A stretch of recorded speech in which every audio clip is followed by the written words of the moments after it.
Right. ఇక constable నుంచి IPS వరకు ఎదగడం అంటే చిన్న విషయం ఏమీ కాదు, చాలా అసాధ్యమైన విషయం. దేశంలోనూ బహుశా కానిస్టేబుల్ అయిన తర్వాత ఆ కానిస్టేబుల్ కి రిజైన్ చేసి ఐపీఎస్ అయిన ఒకే ఒక్కడు ఉదయ్ కృష్ణారెడ్డి. మరి ఏమైందో ఏంటో, ఒక మహిళా ట్రైనీతో అసభ్యంగా ప్రవర్తించాడన్న ఆరోపణల నేపథ్యంలో దానికి సంబంధించి సతీష్ గారు కొన్ని ప్రూఫ్స్ కూడా చూపిస్తూ ఉన్నారు. ఆ ట్రైనీ ఐపీఎస్ ఉదయ్ కృష్ణారెడ్డిని నేషనల్ పోలీస్ అకాడమీ నుంచి సస్పెండ్ చేశారు. ఆ తర్వాత ఆయన సూసైడ్ కూడా సూసైడ్ అటెంప్ట్ చేశారు. ప్రజెంట్ ఎస్ఆర్ నగర్ లో ఒక హాస్పిటల్లో చికిత్స పొందుతూ ఉన్నారు. ఆరోగ్యం నిలకడగా ఉంది అనేది వైద్యులు చెప్తున్నమాట. ఈ కేసులో చాలా అనుమానాలు వస్తూ ఉన్నాయి. అసలు ఏం జరిగింది అనే దాని మీద చాలా మందికి క్లారిటీ లేదు.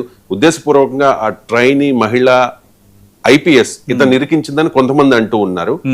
కాదు, ఇతను తప్పు చేశాడు, ప్రూఫ్స్ ఉన్నాయని మరికొంతమంది అంటూ ఉన్న పరిస్థితి. ఏంటి మీ దగ్గర ఉన్న అంటే విషయాలేంటి? ఇక్కడ ఏంటంటే ట్రైనీ ఐపీఎస్ ఆరోపించింది అంటే లైంగిక వేధింపులకు గురి చేశాడు, అసభ్యకరమైన మెసేజ్లు పంపించాడు అని ఆమె ఇచ్చిన కంప్లైంట్.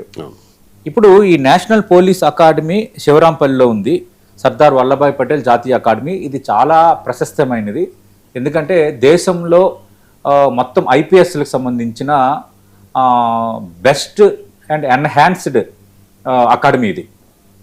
ఎందుకంటే ఇక్కడ ఖచ్చితంగా దేశంలో దేశంలో ఐపీఎస్లుగా సెలెక్ట్ అయిన వాళ్ళు ఖచ్చితంగా ఇక్కడ రావాల్సిందే. కేవలం ఐపీఎస్లకి ట్రైనింగ్ ఎవరు, వీళ్ళు ఆల్రెడీ సర్వీస్లో ఉన్న అధికారులకి కొత్తగా వస్తున్న చట్టాలు, కొత్త టెక్నాలజీ, తర్వాత మిగతా దేశాలతో కొలాబరేషన్స్ ఉంటాయి. ఫర్ ఎగ్జాంపుల్కి కొసావాకి ఇండియాకి ఇట్లా కొన్ని కొలాబరేషన్స్ ఉంటాయి. ఇండియా యుఎస్, ఇండియా ఆస్ట్రేలియా, ఇట్లా ఆ టీము ఇక్కడికి రావటం, మన టీమ్స్ అక్కడికి వెళ్ళటం, అంటే అక్కడ పరిశోధన భద్రతా పరంగా వాళ్ళు తీసుకుంటున్న ఇనిషియేటివ్స్ ఏంటి, ఒకరికొకరు ఇంటర్చేంజ్ చేసుకోవడం, ఆ సెషన్స్, ఇలాంటి ఎన్నో జరుగుతుంటాయండి నేషనల్ పోలీస్ అకాడమీలో సర్దార్ వల్లభాయ్ పటేల్లో. అంత కీలకమైనది ఇది. అయితే ఇప్పుడు ఖచ్చితంగా ఈ ట్రైనింగ్ ఐపీఎస్లో ట్రైనింగ్ అయిన తర్వాత ఒక పరేడ్ నిర్వహిస్తారు. పరేడ్ నిర్వహించిన తర్వాత హోంమంత్రి హాజరవుతారు. ఆ పరేడ్కి హాజరైన తర్వాత, ఆ పరేడ్ అయిపోయిన తర్వాత దే బికెమ్ ఐపీఎస్. అక్కడ అది జరిగే ప్రొసీజర్.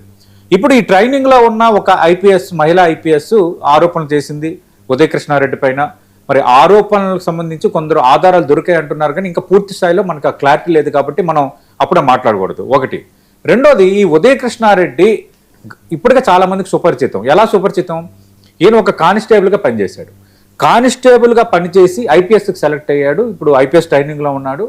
ఈ ఇష్యూ రేపో మాపో ఆయన ఐపీఎస్గా రాబోతున్నాడు. ఇంతలోపు ఈ ఇన్సిడెంట్ జరిగింది.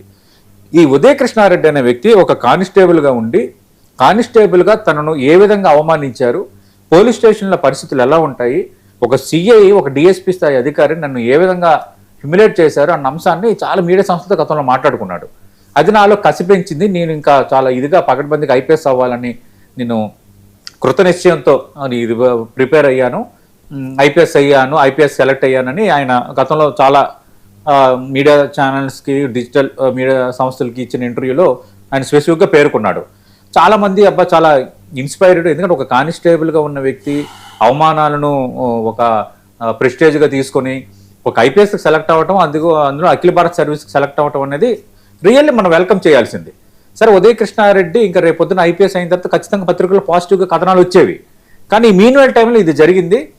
అదే ఉదయ్ కృష్ణారెడ్డి మోతీనగర్, మన సమీపంలో ఉన్న మోతీనగర్లో వాళ్ళ బంధువుల ఇంటికి వచ్చి రావడం, ఇది బయటకు వచ్చిన తర్వాత శానిటైజర్ తాగి ఆత్మహత్యానికి పాల్పడడం, ఇప్పుడు ఆయన ఆసుపత్రిలో చికిత్స పొందుతోంది. అయితే దానికి ముందు ఆయన ఒక పోస్ట్ పెట్టాడు. ఏం పెట్టాడంటే, కరెక్ట్గా ఆత్మహత్యానికి ముందు తన ఇన్స్టాగ్రామ్లో ఒక పోస్ట్ పెట్టాడు. ఆ పోస్ట్లో ఏమన్నాడంటే, వస్తున్న ఫిర్యాదులు, మీడియాలో వస్తున్న ప్రచారాలన్నీ పూర్తి అవాస్తవం, నన్ను కావాలని కుట్రపూరితంగా ఫ్రేమ్ చేస్తున్నారు, భారత రాజ్యాంగంపై, చట్టంపై నాకు పూర్తి నమ్మకం ఉంది, నిజం త్వరలోనే గెలుస్తుంది, ఇంతకంటే ముందు చట్టంపై నమ్మకం ఉందన్న వ్యక్తి మరి గంటల్లోనే ఎందుకు ఆత్మహత్య చేసుకున్నాడు అనేది ఇప్పుడు ప్రశ్న. సరే, ఇప్పుడు నాకు చట్టంపై నమ్మకం ఉంది, న్యాయమే గెలుస్తుంది అన్న వ్యక్తి నువ్వు ఫేస్ చేయాలి కదా, ఎందుకు సూసైడ్ చేసుకున్నాడు? కొందరు ఏమంటున్నారంటే ఆయన తప్పు చేశాడు అన్నదానికి అక్కడ ఆధారాలు దొరికాయి కాబట్టి ఇప్పుడు సూసైడ్ చేసుకున్నాడు, అంటే సూసైడ్కి ప్రయత్నించాడు అనేది కొందరు చెప్తున్నారు. కానీ నిజంగా ఇంత ధైర్యం ఉండి ఒక కానిస్టేబుల్ నుంచి ఐపీఎస్గా నువ్వు సెలెక్ట్ అయ్యి ఇంత కాన్ఫిడెన్స్, ఇంత ఆత్మవిశ్వాసం ఉన్న వ్యక్తి ఆత్మహత్యాయత్నానికి ఎందుకు పాల్పడినట్టు? ఏంటి రీజను? అంటే ఇందులో రెండు కారణాలు ఉన్నాయి. ఒకటి, అనవసరంగా ఇతను ఇరికించడం వల్ల మానసాన్ని బాధించి ఉండాలి. లేదంటే ఈయన ఏదో చేసి ఉన్నాడన్న దానికి ఆధారాలను దొరుకుండాలి. ఈ 2 రీజన్స్ నేపథ్యంలో ఇప్పుడు ఉదయ కృష్ణారెడ్డి ఆత్మహత్యాయత్నానికి పాల్పడ్డాడని మనం అనుకోవాలి. అందుకు ఇంకా పూర్తిగా ఆధారాలు దొరికాయా లేదా, పూర్తిగా చేశాడా, ఆ చర్యకు పాల్పడ్డాడా లేదనేది ఇంకా పోలీసులు దర్యాప్తు చేస్తున్నారు కాబట్టి. అంటే వాట్సాప్ చాట్ ఒకటి ప్రూఫ్ ఉందట. దాంతో పాటు నేషనల్ పోలీస్ అకాడమీలో ఆ సీసీ ఫుటేజ్ కూడా బయటకు వచ్చింది. తనను వేధించడం, బలవంతంగా గదిలోకి లాక్కెళ్ళడం, ఈ ఫుటేజ్ అంతా బయటకు వచ్చింది అంటూ ఉన్నారు. మరి పోలీసులే ఒక లేదు అంటే ఫుటేజ్ మీరు అన్నట్టుగా ఫుటేజ్ బయటకు వచ్చిన తర్వాత మనం పూర్తి స్థాయిలో మాట్లాడుకోవచ్చు. అలానే ఇప్పుడు ఉదయ కృష్ణారెడ్డికి మనం క్లీన్ న్యూస్ సర్టిఫికేట్ ఇవ్వాల్సిన అవసరం కూడా లేదు. సరే, ఆయన కష్టపడ్డాడు, ఆత్మవిశ్వాసంతో కానిస్టేబుల్ నుంచి ఐపీఎస్ అయ్యాడన్న దానికి అందరూ ఎప్రిషియేట్ చేశారు. రేపో మాపు ఐపీఎస్ కాబోతున్నాడు అనేది వారికి, అతను పుట్టిన ప్రాంతానికి, వాళ్ళ తల్లిదండ్రులకి అందరికీ గర్వకారణమే. కానీ ఇప్పుడు ఇలా ఇన్సిడెంట్కి పాల్పడిన తర్వాత ట్రైనీ ఐపీఎస్ చేస్తున్న ఆరోపణలు అవాస్తవని మనం చెప్పలేం. ఎందుకంటే ప్రతిదీ కూడా జరుగుతుంది. నేను అనుకుంటున్నాను ఇక్కడ మ్యానిపులేట్ చేయడానికి ఏముండదండి. ఎందుకంటే ఇట్స్ నేషనల్ పోలీస్ అకాడమీలో ఇలాంటి ఇన్సిడెంట్ జరిగినప్పుడు అక్కడ ఉన్న అధికారులు దాన్ని మసిపూసి మారేడుకాయ చేసే వాతావరణం అయితే ఉండదు. ఖచ్చితంగా ఆధారాలు అనేవి ఏమున్నా బయటకు వస్తాయి. ఆయన సచ్చీలుడా కాదనేది సాయంత్రం కల్లా నాకు తెలిసి క్లారిటీ వస్తుంది. నిజంగా ఒకవేళ తప్పు చేసి గనక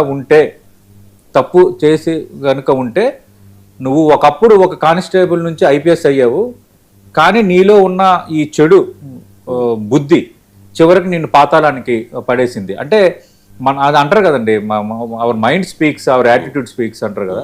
అంటే నువ్వు ఒక విధంగా ఇలా చేసి ఉంటే మాత్రం ఇది మాత్రం ఎప్రిషియేట్ చేయాల్సిన థింగ్ కాదు. ఇది అందరికీ ఒక లెసన్. రైట్. ఇక